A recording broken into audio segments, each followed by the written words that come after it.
Angel's Pizza mga kanegosyo. Paano lumaki yung negosyong Angel's Pizza? Ito kung nagsisimula ka pala magnegosyo, tapusin mo tong video na to, sigurado marami kang matututunan. Kung nagninegosyo ka naman na, malamang isa to sa dahilan kung bakit hindi lumalaki ang negosyo mo. By the way mga kanegosyo, ako nga pala si Jepoy, isang negosyante. Isa rin akong DJ. Kung kailangan nyo ng DJ sa club, sa bar, sa event, message lang kayo dito sa page ko. Bilang negosyante, meron na akong 10 taon na karanasan na pagkalugi sa pagninegosyo. Tunay na negosyo lang tulad ng sari-sari store, barbecuean, bilyaran, rental. Paano lumaki yung Angel's Pizza mga kanegosyo? Gamit ang Focus in One at pina-franchise to. Kwento ko lang mga kanegosyo.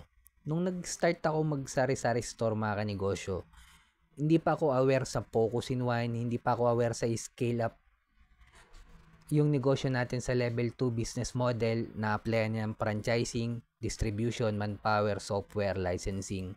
Dahil ang negosyong hindi lumalaki mga kanegosyo, mamamatay po yan. At isa sa mga natutunan ko sa sari-sari store mga kanegosyo, hindi natin yan ma-applyan ng franchising business model. At hindi natin ma-applyan ng distribution business model yan kasi una, hindi ikaw may-ari ng produkto, reseller ka lang diyan habang buhay. Never magiging grocery store ang sari-sari store kapag lumaki. Ang sari-sari store kapag lumaki, sari-sari store pa rin po siya. Hindi ikaw may-ari ng produkto mga kanegosyo sa sari-sari store.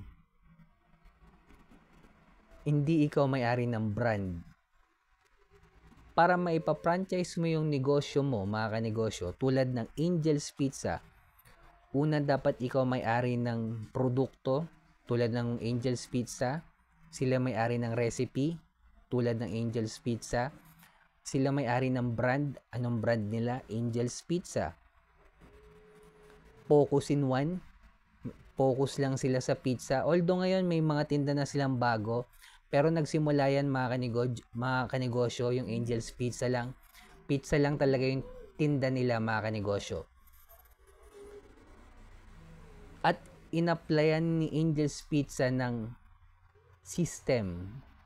Nilagyan nila ng operational manual at pina-franchise na nila yung negosyo nila.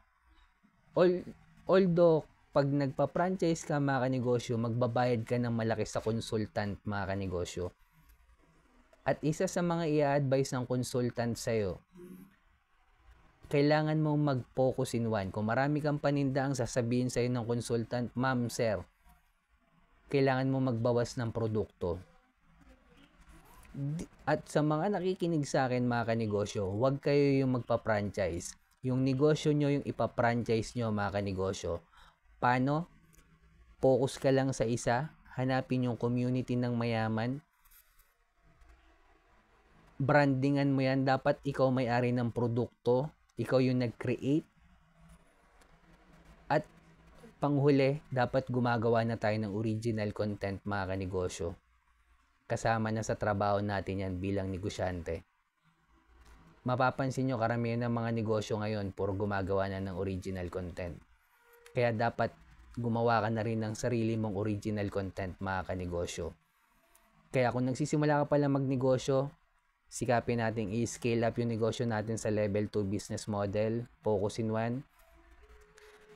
Applyan yan ng franchising, distribution, manpower, software, licensing, isa lang sa mga yon. At panghuli, kailangan na natin gumawa ng original content. At kung umabot ka sa dulo na video na to, subscribe ka naman sa akin, heart mo na rin to, comment ka na lang mga kanegosyo kung natapos mo tong video ko, Angel's Pizza.